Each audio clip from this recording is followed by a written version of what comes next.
So my name is Erickson Harrell. I'm the officer that refused to remove his mask when asked to by the police department.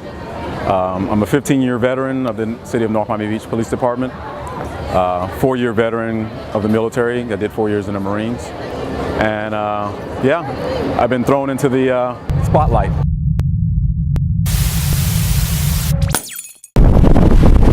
Just trying to exercise my First Amendment.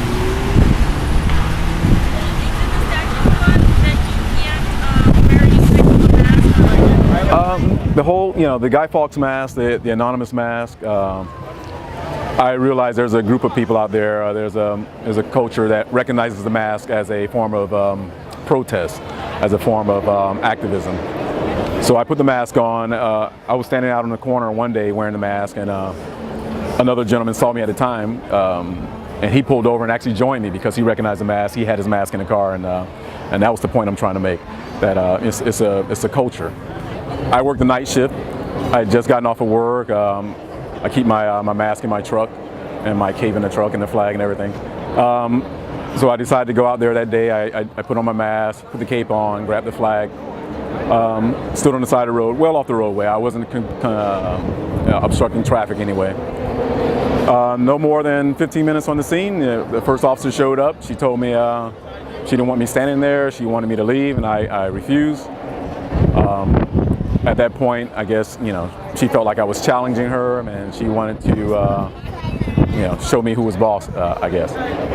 I explained to her the statute under the Florida state law that 876.12, the statute she charged me with, was not put into place for peaceful protests. Individuals out on the side of the road just trying to express their First Amendment right. Her supervisor showed up, and at some point, I guess they decided to arrest me for refusing to take the mask off and refusing to identify myself. I read a couple of articles where they thought I was part of this larger protest, and in actual reality I was alone at the time. So I was a soldier of one. I like that commercial. I only identified myself as a police officer after the fact because I didn't want to have the preferential treatment where they didn't arrest me because they said, "Oh, you're a police officer." I wanted to demonstrate that, hey, I'm just like you. I'm just like everyone else. I want to be respected. I want my rights to be respected, regardless of who I am. All right. So how are you doing? Great. You don't mind I record, do you? No, you can record all you want. I'm gonna have to ask you to take the mask off, though. Under what statute? There's a statute. I was merely trying to exercise my First Amendment right. The law was put into place back in maybe late 1950s to combat the Klan when they were more public and trying to intimidate a certain class of people, a race of people. And the courts ruled that that statute was too vague, so they amended it to add the 876.155, where it says a person is not guilty of that crime unless they have the intent to, intimidate someone. I was recording the encounter because I knew this might be something that I might want to record.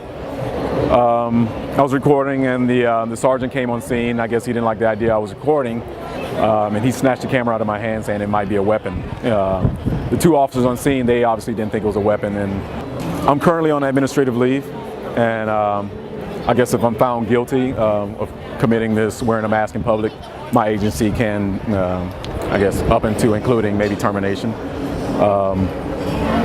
other disciplinary actions, but I guess the worst would be possible, termination. So. And what you were doing, would you do anything different? No.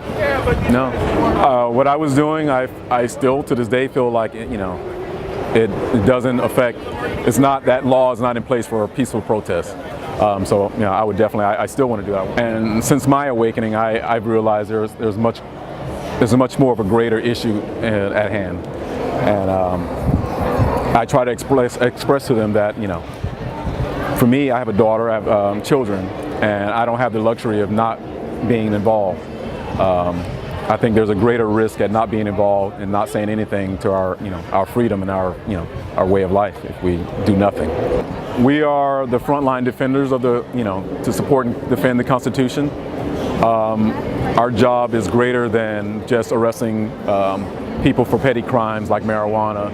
Our job is greater than writing tickets for speeding. Our job is to protect the unpopular speech, the First Amendment, the Fourth Amendment. And I would just implore them to get involved and turn off the television, turn off the sports, and really live for the oath that they took an oath to, their city, their country. I think fear keeps a lot of people back from doing what they do, and for me, I've lost my fear.